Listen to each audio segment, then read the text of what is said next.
వాక్యంలోకి వెళ్ళిపోదాం. ఈ రోజు ఏంటంటే కుటుంబం గురించి చెప్పుకున్నాం. మనం ఏం చెప్తాం? కుటుంబం గురించి మంచిగా వినాలి, శ్రద్ధగా వినాలి. ప్రకటన 3వ అధ్యాయం 20వ వచనం చదువుతాను, చూడండి. ప్రకటన 3వ అధ్యాయం 20వ వచనం. ఇదిగో నేను తలుపు వద్ద నిలుచుండి తట్టుచున్నాను.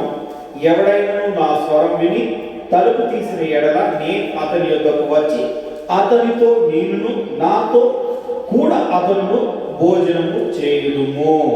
ప్రార్థించుకున్నాం. ప్రేమ నమ్మకం కలిగిన యేసయ్య, నీకు వేలాదిగా వందనాలు, స్తోత్రాలు చెల్లించుకున్నాం తండ్రి. వాక్యం చెప్తుండగా మీరు మాట్లాడండి తండ్రి, మాలో నుండి మీరు మాట్లాడండి, నీ ఆత్మచేత మమ్మల్ని నింపండి, మీరే మహిమలు గంటలు ప్రభుత్వమని యేసు నామమున అడుగుచున్నాం తండ్రి. ఆమేన్, ఆమేన్, హల్లెలూయా. రెండు చేతులు పైకెత్తి హల్లెలూయా, గట్టిగా హల్లెలూయా, హల్లెలూయా, హల్లెలూయా. స్తోత్రములు. ఈరోజు ఏంటంటే కుటుంబం గురించి. ఎవడైనాలో నా స్వరం విని, చాలా మంది ఏమనుకుంటున్నారంటే ఆయన స్వరాన్ని వింటున్నా అనుకున్న భ్రమలోనే ఉంటున్నారు, కానీ ఎవరు వినడం లేదు. అర్థమైందా? ఎందుకంటే దేవుడు అంటున్నాడు స్పష్టంగా అక్కడ రాసి పెట్టినది, ఎవడైనా నా స్వరం విని తలుపు తీసిన ఎడల నేను అతని యొద్దకు వచ్చి ఏమన్నా నాతో కూడా అతడును భోజనం చేయుదు. అబ్బా, దేవునితో భోజనం చేసేది ఎవరు చేసిందంటే అబ్రహాం ఒక్కడే చేసింది. హల్లెలూయా. ఎవరు చేసిండు? అబ్రహాము దేవునితోని భోజనం చేసిండు. హల్లెలూయా. ఆది కాండంలో ఉంటది, ఆది కాండం 18వ అధ్యాయంలో ఉంటది. హల్లెలూయా. ఏమంటారంటే ఆయన యుద్ధకు దేవుడే దిగి వచ్చిందంట. ఎవరు వచ్చిండు? దేవుడే అబ్రహాం యుద్ధకు దిగి వచ్చిండు. ఇప్పుడు కూడా ఈ కాలంలో కూడా దేవుడే దిగి వస్తున్నాడు మన యుద్ధం, కానీ మనము ఆయనను గ్రహించడం లేదు. ఎందుకు గ్రహించట్లేదు అంటే మన హృదయంలో కపటమైన ఆలోచనలు కలిగి ఉన్నాయి. హల్లెలూయా. అనవసరమైన ఆలోచనలు కలిగి ఉన్నాయి. ప్రతి దాని గురించి, దేని గురించో ఆరాట పడుతున్నాడు. ఇక్కడ ఒకసారి చూసుకున్నాం, గేయాజీ ఏం చేసిందంటే ఆరాట పడిండు. రాజులకు రాసిన 2వ అధ్యాయం ఒకసారి చూడండి. రాజులకు రాసిన 2వ అధ్యాయము 5వ వచనం 20 నుండి చదువుకున్నాం. ఒకసారి చూడండి. అక్కడ ఎలీషా దగ్గర గేయాజీ అని ఒక ఉండేవాడు. ఒకసారి చూసుకున్నాం, 20 నుండి చదువుకున్నాం. 5వ అధ్యాయం 20 నుండి చదువుకున్నాం. అంతటా దైవజనుడైన ఎలీషాకు సేవకుడగు గేహాజీ సిరియానుడైన ఈ నయమును తీసుకొని వచ్చిన వాటిని అంగీకరించుటకు నా యజమానికి మనసు లేకపోయేది. అబ్బా, ఏం చేశారట? ఒక్క నిమిషం ఆగండి. సిరియానుడైన నయమాను అని వాళ్ళు తీసుకొచ్చి ఒక రాజు బంగారము, బట్టలు ఇవన్నీ తీసుకొని ఏం చేసిందంటే ఎలీషా దగ్గరికి వచ్చాడు. ఏం చేసాడు? ఎలీషా దగ్గరికి వచ్చాడు. ఎలీషా కింద పని చేసేవాడు ఎవడు ఉన్నాడు? గేహాజీ ఉన్నాడు. ఏమన్నాడు? ఇప్పుడు నేనున్నాను, నా కింద ఎవరు పని చేసుకుంటూ ఉన్నారు. మంచిగా అర్థమయ్యేది చెప్తున్నా. ఉన్నాడు. అయితే నా దగ్గరికి ఒక రాజు వచ్చి ఏం చేసిందంటే బంగారం, గోళములు అన్నీ తీసుకొచ్చి, ఎగ్జాంపుల్ ఇవాళ నా దగ్గర ఏం లేదు కదా, ఈరోజు పనికి పోకపోతే రేపు ఏముండేది, అవునా కదా?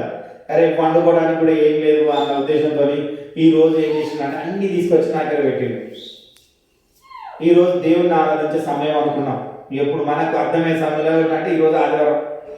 ఈరోజు ఏం చేసిందంటే రేపు ఏం లేవు కాబట్టి ఇప్పుడు అన్ని తీసుకొచ్చి పెట్టిండు. ఇవాళ అన్ని తీసుకొచ్చి పనికి రావాలి, పనికి పోవాలని తీసుకొచ్చి పెట్టిండు. అయితే ఏం చేసిందంటే ఎలీషా దేవునికి విరుద్ధమైనది చేయడు. ఎందుకంటే ప్రవక్త కదా, ఎలీషా ప్రవక్తనా కదా? ప్రవక్తనే కదా. దేవునికి విరుద్ధమైన ఆయన చేయడు కాబట్టి అన్నిటిని తిరస్కరించాడు. ఏం చేసాడు? తిరస్కరిస్తే గేహాజీకి అది చూడగానే ఆశ పుట్టేసింది. ఏమైంది? సేవకుడికి ఎవరికైనా చూడండి, డబ్బు అంటే ఎవరికైనా చేదా? అవునా కదా? ఏంటంట? చేదు ఎవరికి ఉండదు. ఈ రోజు 10 రూపాయలు ఎక్కువ వస్తున్నాయంటే ఎవరైనా పనికి వెళ్ళడానికి ముందు చూపిస్తారు, ఏదైనా పని చేయడానికి ఆశపడుతున్నాడు. ఎందుకంటే డబ్బు ఈ కాలంలో, ఆ కాలంలోనే కాదు ఈ కాలంలో కూడా డబ్బు చాలా విలువైనది. సంపాదన అన్నది చాలా విలువైనది. సమాజంలో మనం బ్రతకాలి అంటే కూడా సంపాదన కావాలి. ఎవరైనా చూసేది ఏంటంటే డబ్బు ఉంటేనే బంధుత్వం, లేకపోతే బంధుత్వం లేదు. డబ్బు లేదనుకోండి ఎవరు రారు దగ్గరికి, అవునా కదా? అందుకనే ఏం చేసిందంటే దేవుని చిత్తాన్ని గేహాజీ ఎరగలేదు. ఎలీషా ఎరిగిన వాడు కనుక ఆయనకు తెలుసు కాబట్టి గేహాజీ ఆయన ఎరగకుండా ఏం చేసిందంటే ఎలీషా వాళ్ళని ఎల్లగొట్టేసిండు. మీరేమద్దురా బాబు, నాకు ఏం అవసరం లేదు, నాకు దేవుడే కావాలని ఏం చేసిండు ఆయన వెళ్ళగొట్టిండు. వెళ్ళగొడితే గేహాజీకి ఏం చేసింది, ఆ పక్కపట్టున్నాడు దురాశనే. మరి ఇన్ని రోజులు ఈయనతోనే ఉంటాడు కదా, దేవుడు చేసిన కార్యాలు అద్భుతాలు చూస్తున్నాడు కదా, చూసి తప్పు చేయడం అన్నమాట. అర్థమైందా? ఏం చేయడం? తెలుసుకొని నాకు అన్ని తెలుసులే అనుకుంటారు. ఎవరైనా ఏమనుకుంటారు? వాక్యం చెప్తున్నాడు కదా, నాకు అన్ని తెలుసులే. వచ్చిన నిద్ర వాక్యం చెప్తాంటేనే నిద్ర వస్తూ ఉంటుంది. ఎందుకంటే దేవుని వాక్యం వింటేనంట మారు మనసు వస్తుంది. దేవుని వాక్యం వింటే ఆశీర్వాదం వస్తుంది. దేవుని వాక్యం వింటే మనలో స్వస్థత జరుగుతుంది. దేవుడు యేసుక్రీస్తు బోధిస్తుండగా స్వస్థతలు జరిగినాయి. హల్లెలూయా. ఏం జరిగినాయి? కేవలం ఆయన ప్రకటిస్తుంటేనే, ఆయన నడుస్తుంటేనే స్వస్థతలు జరిగినాయి. రక్తంలో స్రావం గల స్త్రీ ఆయన నడుచుకుంటూ వెళ్ళిండు. ఆయన స్వస్థపరచలేదు, ప్రార్థన చేయలేదు, ఏం లేదు. ఆయన నడుచుకుంటూనే వెళ్తున్నాడు. వచ్చి జస్ట్ కొంగు తాకగానే ఆమెలో స్వస్థత జరిగింది. అంటే ఆమె ఏంటంటే ఆయన బోధించిన బోధ శ్రద్ధగా విన్నది. హల్లెలూయా. ఆ మాటలను బాగా ఆలకించింది. ఏం మాట్లాడిండు, ఏం చెప్తున్నాడు బోధకుడు అన్నదాన్ని శ్రద్ధగా ఆలోచించింది అన్నమాట.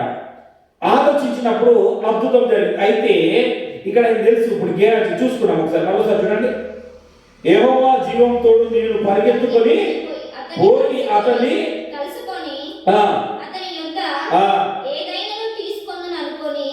ఏం చేసిందంట? వాళ్ళు ఏమని చెప్తున్నాడు? యెహోవా జీవము తోడు. ఏం కాదయ్యా, ఇవాళ ఒక్కరోజు ఏమవుతుంది, ఇవాళ ఒక్కరోజు రాకపోతే దేవుడు నన్ను క్షమించడా? దేవుడు నన్ను క్షమిస్తాడు. క్షమాపణకు అర్హుడు ఆయన. మనము క్షమాపణలకు అర్హత కలిగిన వారిని ఆయన క్షమిస్తాడు. కానీ ఇక్కడ నిన్ను క్షమించాడనుకో, అక్కడ మాత్రం తీర్పు నందు క్షమాపణ లేదు. 100% ఉన్నది. ఇక్కడ నువ్వు క్షమాపణ పొందుకున్నావో తీర్పు తీర్చడానికి ఉండవలసిన వాడివే, నిలబడవలసిన వాడివే. కనుక వీళ్ళకి ఏంటంటే అప్పుడే ఇక చూడనా 21 చూడు. ఏంటంట నయం, మరి బంగారం అవన్నీ పట్టుకొని అద్దాలని వెళ్ళిపోతాడు కదా.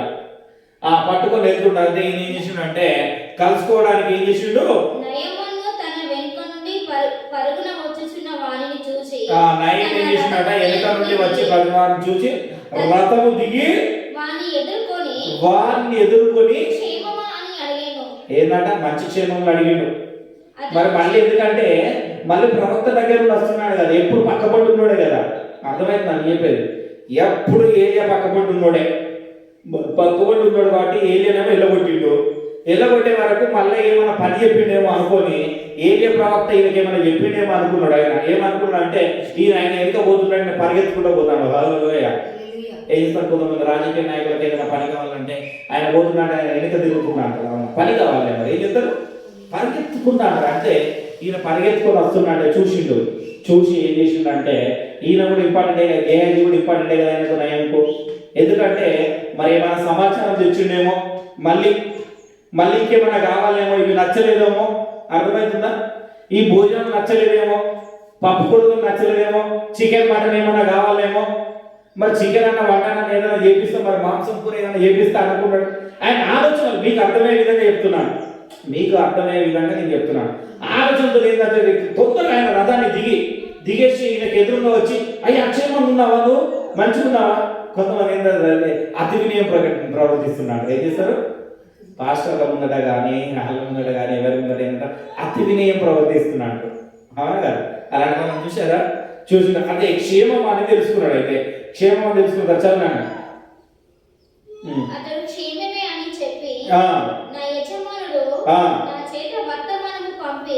చూసిన అబద్ధం ఆడుతున్నాడు. ఏం చెప్తున్నాడు? నా యజమానుడు అంటే ఎలీషా నా చేత వర్తమానం పంపిడు. ఈ వర్తమానం దీనికి చెప్తా. చదివినాడు. ఎఫ్రాయిము మన్యము నుండి నా వద్దకు ఇప్పుడే వచ్చిరి కనుక నీవు వారి కొరకు 2 మణుగుల వెండియు 2 దుస్తుల బట్టలను దయచేయమని సెలవిచ్చుచున్నాడని. అబ్బా, ఏం చేసినట? ప్రవక్తల శిష్యులు 2 అట. ఎవరు? ఈయన దగ్గర నుండి ఈయన గేయాజీ ఒక్కడే కాదు, ఇంకో 2 ఉన్నారు. వాళ్ళు కూడా నా దగ్గరికి వచ్చింది కాబట్టి వారికి కొంచెము వెండి బంగారములు అదేవిధంగా వేసుకోవడానికి కొత్త బట్టలు ఇయ్యమని అబద్ధం ఆడుతున్నాడు. ఏం చెప్తున్నాడు? అబద్ధము అంటే నేను ఒక మాట చెప్తా, ఇప్పుడే చెప్పింది. ఎందుకంటే పని మీద కల్పించడానికి డబ్బులు కావాలన్నది కావున వీడికి డబ్బులు కావాలి, వీడికి డబ్బులు కావాలని చెప్పకుండా ఏమని వాడుతున్నాడు? ప్రవక్తను వాడుకుంటున్నాడు. హల్లెలూయా. అర్థమవుతుందా? వీడు కావాలని అడిగితే అక్కడ ఉండకపో, ఏం కాకపో. అవునా కదా? మంచిగా వినండి ఈ వాక్యంలో. ఇది ఒక్కటి చెప్తున్నా, 10 నిమిషాలు, మంచి 10 నిమిషాలు ముగిస్తాను నేను. మంచిగా వినండి. ఈయనకు కావాలి అని అడగడం కంటే ఏం చేసిండంట? ఇతరుల మీద పెట్టిండు. ఏం చేసిండు అంటే వీడి హృదయం ఏంటంటే దేవుడు క్షమించేవాడు అన్న ఆలోచన వీడిలో కలిగి ఉన్నది. వీడికి తెలుసు దేవుడు క్షమాపణ గలవాడు, ఏది అడిగినా ఇస్తాడు, కనుక నేను చేసే ఈ తప్పును నన్ను మన్నిస్తాడు. అర్థమవుతుందా? పెళ్లి కూడా ఏమవుతుందా? ఇట్లా కళ్ళు మూసుకొని పాలు అవుతుంది. ఇట్లా ఏం చేస్తుంది? కళ్ళు మూసుకొని నన్ను ఎవ్వరు చూస్తలేరని పాలు తాగుతుంది. అవునా కదా? చూసి ఎవరైనా పిల్లి తాగుతుంటే ఒక పిల్లి ఇంట్లో ఉంటే చూడాలి, అది నీళ్లు కానీ పాలు కానీ తాగడానికి కళ్ళు మూసుకొని తాగుతుంది. అవునా కదా? కళ్ళు మూసుకొని తాగకుండా దాని మనసులో ఏమనుకుంటుంది అంటే నన్ను ఎవరు చూస్తలేరు అనుకుంటుంది. అవునా కదా? కానీ మనకు కనబడుతుంది, మనం చూస్తున్నాం. అవునా కదా? వీడు కూడా అలానే అనుకున్నాడు. గేయాజీ కూడా అలానే అనుకొని ఏం చేస్తున్నాడు? నెపం వేస్తున్నాడు. నెపము ఏ విధంగా చేస్తున్నాడు అంటే వారి గురించి కావాలి. నేను అంటారు నా అవసరము నిమిత్తము, ఇది ఒక్కరోజు రాకపోతే దేవుడు నన్ను క్షమించడా? ఇది ఒక్క గంట సేపు దేవుడు ఆరాధించకపోతే నన్ను క్షమించడా? ఎందుకంటే నాకు అవసరం ఉన్నది, నాకు బాధ ఉన్నది, నాకు బాగా ఆలోచన ఉన్నది. ఏంది? నేను ఇంకో కొంచెం సంపాదించుకోవాలి, ఇంకో కొంచెం పరిగెత్తాలి అన్న ఆలోచనలు మనలో ఉన్నాయి కనుక. ఎందుకంటే లోకంలో ఉంటున్నాం కదా, కంపల్సరీ బట్ట కావాలి, వాడికి బంగారం కావాలి వేసుకోవడానికి. అవునా కదా? అందుకని ఇక్కడ ఏం చెప్తున్నాడు? వాడికి కావాలని అడగకుండా తన యజమానుడికి శిష్యులకు కావాలని అడుగుతాడు. వీడే సేవకుడు, వాడికి ఇంకో శిష్యులకు కావాలని, ఇంకో పక్కనికి కావాలని అడుగుతాడు. అర్థమవుతుందా? అర్థమవుతుందా? అంటే దీని ఉద్దేశం ఏంటంటే రేపడు 10 రోజుల గురించి ఇప్పుడే సంపాదించుకొని పెట్టుకున్నామని నేను ఆలోచన. అవునా కదా? ఈ రోజు పోతే ఈ రోజు పోయి వాళ్ళ దగ్గర పోయి ఒక 100 రూపాయలు సంపాదించుకుంటే 2 రోజులు నాకు అవసరం వస్తాయి కదా. అర్థమైందా? ఎవరికైనా ఆలోచన ఉంటుంది, ఆ ఉండడంలో తప్పేం లేదు. కానీ ఏ విధంగా సంపాదించుకోవాలని ఇంతకుముందు చెప్పినాడు, ఏ సమయంలో సంపాదించుకోవాలని. అయితే ఏం చేసినట్టు అడుగుతున్నాడు. చదవనా? అందుకు నయమాను నీకు అనుకూలమైతే రెట్టింపు వెండి తీసుకోమని బతిమాలని. అబ్బా, ఎందుకట? నీకు అనుకూలమైతే నువ్వు 2 రూపాయలే అడుగుతాను, నేను 4 రూపాయలు ఇస్తా. ఏమన్నాడు? ఎందుకు ఇస్తున్నాడు? ఎవరి ముఖం చూసిస్తున్నాడు? ఎలీషా ముఖం చూస్తున్నాడు, ఇస్తున్నాడు. అర్థమవుతుందా? ఎవరు ఇస్తున్నారు? నయం ఇస్తున్నాడు. ఎందుకంటే వాడు కుష్ఠరోగం ఉన్నది, వాడు ఇస్తున్నాడు. నీకు అనుకూలమైతే. సాతాను గుర్తు పెట్టుకోండి, సాతాను ఎప్పుడైనా మనకి ఇయ్యాల్సిన దానికంటే 2 ఇచ్చి ఆశ చూపిస్తుంది. హల్లెలూయా. ఎందుకంటే ఈ రంగుల ప్రపంచంలో అనేకమైన రంగులను, దేవుడు సృష్టించిన రంగులను మనకు దగ్గర చేసి ఏం చేస్తుంది అంటే ఆశ కల్పిస్తుంటాంటది. హల్లెలూయా. నీకు ఇష్టమైతే ఏమంటున్నాడు అక్కడ? నీకు ఇష్టమైతే అంటే నువ్వు అనుకూలంగా ఉన్నావంటే నీకు 2 రూపాయలు కాదు, 4 రూపాయలు, 100 కాదు, 400 అంటే ఏం ఇస్తాడంట? 2 నేను దయచేస్తా. ఏం చేస్తా? 2 దయచేస్తా అని ఏం చేసిండంట? 2 కలిగి ఇచ్చేసిండు. హల్లెలూయా. చదవనా? 2 సంచుల్లో 4 మణుగుల వెండి కట్టి 2 దుస్తుల బట్టలనిచ్చి తన పని వారిలో 2 మీద వారిని వేయగా వారు గెహాజీ ముందర వాటిని మోసుకొని పోయిరి. దగ్గరకు వారు రాగానే వారి వద్ద నుండి గెహాజీ వాటిని తీసుకొని ఇంటిలో దాచి వారికి సెలవీయగా వారు వెళ్ళిపోయిరి. అయితే ఏం చేసిండు మరి? ఒక్కడు మోసుకొని పోలేడు కదా, ఈయన డబల్ ఇస్తాడు కదా. ఇచ్చి వాళ్ళకి ఏం చేసిండు? నయం చేసిండు అంటే వాళ్ళ పని వాళ్ళని 2 పిలిచిండు. వాళ్ళకి ఇచ్చి ఈయనకుతోని తోడుగా పంపించాడు. ఈయన ఒక్కడు మోసుకుని పోలేడు కదా, ఎందుకంటే ఎవరికైనా ఇయ్యడానికి వెళ్ళినప్పుడు ఆయనకి ఇచ్చి పంపించడం కాకుండా సాంప్రదాయంగా, ఎందుకంటే ఆయన గౌరవం, ఎలిషా అనే గౌరవంతో, ఆయన మీద గౌరవంతో నెమ్మదిగా ఒక బాధలు ఇచ్చి పంపించాలి. ఆయన మెట్ల దగ్గర రాగానే, అరే బాబు అక్కడ రోడ్డు మీద అక్కడ వచ్చింది, ఇల్లు వచ్చింది, మీరు ఎక్కడ ఆగండి, నేను ఇక్కడ కూడా తీసుకెళ్తాను. ఓకే, మీరు ఇక్కడ వెళ్ళి మీరు ఇక్కడ చేయాలనే సమాచారం ఇచ్చేసేయండి, మీరు రాజుకి ఇచ్చేసేయండి అని చేసిండు. వెళ్ళిపోయాడు. వెళ్ళిపోయిన తర్వాత అంతటా అతడు లోపలికి పోయి తన యజమానుని ముందర నిలవగా ఎలీషా ఆయనను చూసి, గేహాజీ, నీ వెచ్చ నుండి వచ్చితివని అడిగినందుకు వాడు, నీ దాసుడనైన నేను ఎచ్చడికి పోలేదనెను. అబ్బా, ఇక చూసుకోండి, ఇక క్వశ్చన్ మంచిగా ఇది ఒకటి వినండి. ఏం చేసిండు? వచ్చింది, అయిపోయింది. ఎలీషా ఉన్న కాడికి ఎలీషా తెలియకుండా ఆయన దాచిపెట్టుకున్నాడు. ఆయన దగ్గరికి వచ్చిన తర్వాత, ఎలీషా దగ్గరికి వచ్చిన తర్వాత ఎలీషా ఒక మాట అంటున్నాడు. ఏమంటున్నాడు? నీవు ఎక్కడి నుండి వచ్చినావు? హల్లెలూయా. దేవదూతలు కూడా ఏంటంటే, దేవుడి దూతలు ఆరాధిస్తుంటే, దేవుడి దగ్గర ఆరాధిస్తుంటే సాతాను వచ్చి కూడా ఆరాధిస్తుంది. యోగులో ఒక మాట ఉంటుంది, హే అని అడుగుతాడు దేవుడు, హే నువ్వు ఎక్కడ వచ్చినావు అంటే, భూమి మీద అటు ఇటు తిరుగుతూ ఉన్నదాన్ని ఇక్కడికి వచ్చి నేను నిలుచున్నా అంటే, దాని మనసు దేవునికి తెలియదా? దేవునికి తెలుసు కాబట్టి యోబు దగ్గరికి వెళ్ళినామని అనుమతించింది. ఎందుకంటే ఆయన తెలుసు. ఇక్కడ ఎలీషా కూడా తెలుసు.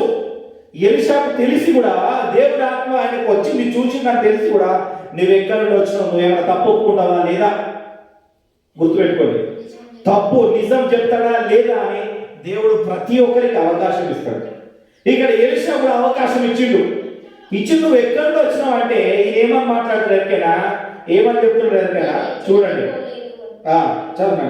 అంతటా ఎలీషా వానితో, ఆ మనుషులు తన రథము దిగి నిన్ను ఎదుర్కొంటకు తిరిగి వచ్చినప్పుడు నా మనసు నీతో కూడా రాలేదా? అబ్బా, ఎంత గొప్ప మాట. నువ్వు ఎక్కడికి పోయినా కానీ దేవుని మనసు నీతోనే. దేవుడు నిన్ను చూస్తూనే ఉంటాడు. దేవుని దృష్టి నుండి నువ్వు తప్పించుకోలేవు.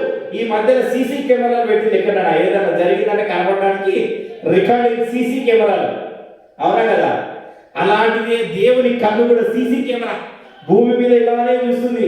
ఎక్కడి నుండి మనం తప్పించుకోలేము. ఎటు పోయినా, ఎక్కడికి వెళ్ళినా ఆయన కన్ను దృష్టి నుండి నువ్వు నేను అసలే తప్పించుకోలేము. హల్లెలూయా. అందుకే నేను ఏమంటున్నానంటే, నా మనసు నీతో కూడా రాలేదా?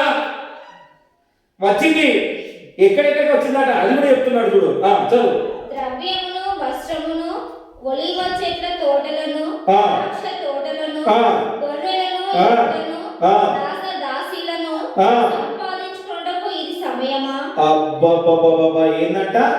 నీవు సంపాదించుకోవడానికి ఇది సమయమా? సమయం ఆసీనమైంది. ఏ సమయంలో సంపాదించుకోవాలి ఆ సమయంలో సంపాదించుకోవాలి. అందుకని 6 దినములు మాత్రమే ఇచ్చిండు సంపాదనకు. 7వ దినము విశ్రాంతి దినం ఆయన సపరేట్ గా కేటాయించిన దినం ఇది. హల్లెలూయా, హల్లెలూయా, హల్లెలూయా. ఇది సమయము కాదు. ఈ రోజు సమయం అన్నది అసలుకే కాదు.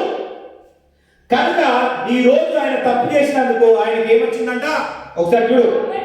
నయముకు కలిగిన కుష్టి నీకును నీ సంతతికి వాడు మంచము వలె తెల్లనైన కుష్ఠము కలిగి ఎలీషా ఎదుట నుండి బయటికి వెళ్ళెను. హల్లెలూయా. రెండు చేతులు పైకి. హల్లెలూయా, హల్లెలూయా. నీవు ఎక్కడికి వెళుతున్నావు, ఏం చేస్తున్నావో తెలుసు. ఏదైతే నయానికి కలిగిన కుష్ఠరోగి నీకు ఉన్నదో ఆ రోగము నీకు వాళ్ళ దగ్గర నువ్వు తెచ్చుకున్న సంపాదన అదే నీకు కలుగుతుంది అనగానే ఈయన ఏం చేసిన, ఈయన కలిగింది. అప్పుడు ఏం చేసిండు? మోహం లేక అక్కడ నుండి వెళ్ళిపోయాడు. హల్లెలూయా. బాధలతో, ఇరుకులతో, ఇబ్బందులతో వెళ్ళిపోయాడు. హల్లెలూయా. ఎందుకంటే అతనికి కుటుంబాన్ని కట్టుకోవాల్సిన ఆలోచన లేకపోయింది. కుటుంబాన్ని కట్టుకోవాలంటే ఏం చేశాడు? ఇప్పుడు ఏం చేస్తున్నాడు? వీడు ఒక్కడి వల్ల కుటుంబం మొత్తానికి కలిగిందా కలగలేదా? ఒకరికి కలిగిందా? సంతతి వారికి. అందుకనే ఏమంటారంటే పాత నిబంధన ఓ మాట ఉంటుంది ఏంటంటే, శాపం అంట ఏంటంటే తరతరములు ఉంటుంది, దీవెన తరతరములు నిలుస్తుంది. హల్లెలూయా. అబ్రహాముకు దేవుడు ఎప్పుడైతే దీవించిండో ఆయన దీవించిన తర్వాత ఆయన తరముల నుండి యేసుక్రీస్తు మళ్ళీ బయటకు వచ్చిండు. హల్లెలూయా. ఆయన తరమే దావీదు వంశంలో నుండే మళ్ళీ యేసుక్రీస్తు జన్మించాడు. అంటే తరతరములు కాపాడుకుంటున్నాడు. అర్థమవుతుందా? తరతరములు నిబంధన కట్టడ మనకు అందుకని ఇప్పుడు తరతరముల నిబంధన కట్టడ. ఈ కట్టడను మనం ఎప్పుడైతే అతిక్రమించుతామో, అర్థమవుతుందా? ఈ కట్టడను అతిక్రమిస్తే దేవుని కీడు మన మీదకి వస్తుంది. హల్లెలూయా. మరి ఆ కీడు నుండి మనము తప్పించుకోవాలంటే మనం ఏం చేయాలంటే మనం బండ మీద ఇల్లు కట్టుకోవాలి. హల్లెలూయా. ఒక మాట ఉంటుంది చూడండి, కుటుంబం ఎలా కట్టుకోవాలి కదా. మత్తయి సువార్త 7వ అధ్యాయం 24వ వచనం చూడండి. ఏం చేయాలంటే దేవుని సమయాన్ని దేవునికి ఇవ్వాలి. ఏ సమయానుకూలంగా సమయం ఉంచుకోవాలి. ఎందుకంటే ఇది సమయమా? ఇది సమయం కాదు. ఆయన సమయం ఇస్తున్నాడు. ప్రతి దానికి సమయం కలిగినది కనుక ఒకసారి 24 చూడండి.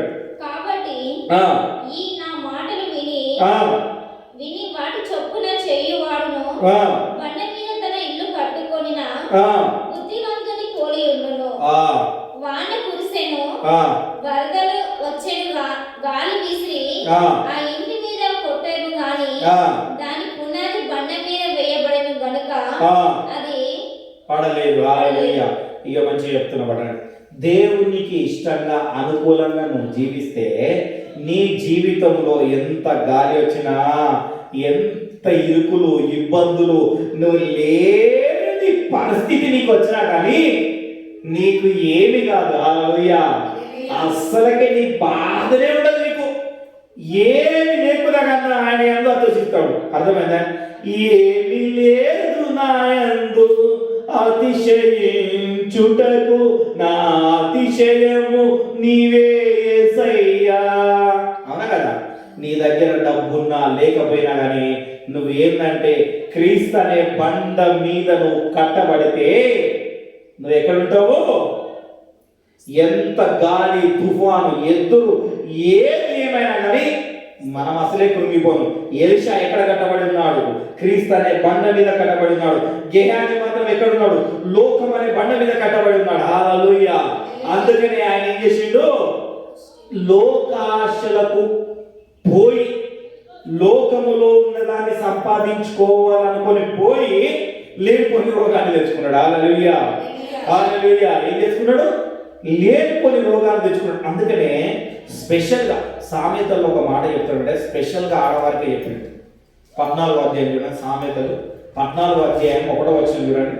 స్పెషల్గా ఎందుకు చెప్తున్నాడంటే తన చేతులతో తన ఇల్లు 14 జ్ఞానవంతురాలు తన ఇల్లు కట్టును, మూర్ఖురాలు తన చేతులతో అబ్బా ఏం చేస్తున్నారంటే మూర్ఖురాలు తన చేతుల్లోనే ఇల్లునే పీక్కుంటది. కొంతమంది ఏంటంటే స్త్రీలే వాళ్ళ ఇల్లు ఖరాబ్ కావడానికి కారణం ఎవరు? స్త్రీలే. జ్ఞానవంతురాలు అయితే ఏం చేస్తుందట? ఇల్లు కట్టుకుంటది. ఎందుకంటే స్త్రీలకు బైబిల్లో ప్రత్యేకమైన గౌరవం ఉంది. చాలా మంది తెలియదు ఏంటంటే గౌరవం దేవుడు చాలా ఇచ్చాడు. స్త్రీలకు బాగా గౌరవం ఇచ్చాడు. వాళ్ళని ఒక స్థానంలో పెట్టాడు దేవుడు. ఎందుకంటే వారి దారినే ఏం చేస్తున్నాడు అంటే దేవుడు చేయాల్సుకున్న పనిని సఫలం చేస్తున్నాడు. హల్లెలూయా. వారి దారినే సంతానాన్ని పెంచుతున్నాడు. హల్లెలూయా.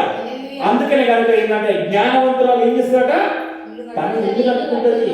మరి జ్ఞానవంతురాలుగా ఉండాలి. మనం కూడా ఎవరు ఏ విధంగా ఉండాలి? జ్ఞానం కలగాలి. గెహాజీ కంటే జ్ఞానం లేదు. జ్ఞానం లేక ఎలీషా ఎంత చెప్పినా కానీ వినకుండా రోగం తెచ్చుకున్నాడు. వాడి రోగం తెచ్చుకున్నప్పుడు ఏం చేయాలి? మరి వాళ్ళ తర్వాత మరి వాళ్ళ భార్య అన్నప్పుడు మారాలన్నా కదా. గెహాజీ భార్య మరి వాడి వల్ల కుటుంబం మొత్తానికి వచ్చేసింది. అందుకనే జ్ఞానంతో మూర్ఖురాలనుకో ఇల్లు నాశనం చేసుకుంటుంది. హల్లెలూయా. జ్ఞానంతో మనం ఉండి మన ఇల్లు కట్టుకోవాలి కనుక మనం ఏం చేయాలి? ఇక్కడ జ్ఞానము ఎవరికైనా జ్ఞానము కొదవగా ఎడల నన్ను అడగనా? హల్లెలూయా. ఎవరిని అడగాలి? దేవుని అడగాలి. అందుకనే ఇది సమయమా? ఇది సమయము కాదు కనుక ఏ సమయంలో నువ్వు ఏ పని చేయాలో అదే చేయాలి. బైబిల్లో ఉంది, ఖచ్చితంగా సమయానుకూలంగా నడుచుకోవాలి.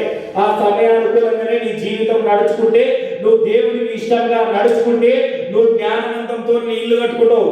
గాలి వచ్చినా, చెదురు వచ్చినా, పొట్టు వచ్చినా, ఏదొచ్చినా కానీ, ఎందుకంటే బండ మీద నిల్చున్నావు, ఎత్తు మీద ఉన్నావు కాబట్టి నువ్వు కలర్చబడవు. హల్లెలూయా.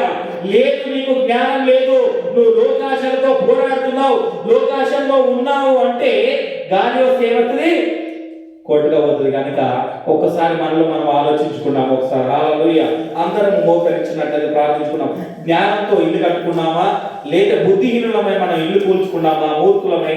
ఒక్కసారి మనం ప్రార్థించుకున్నాం.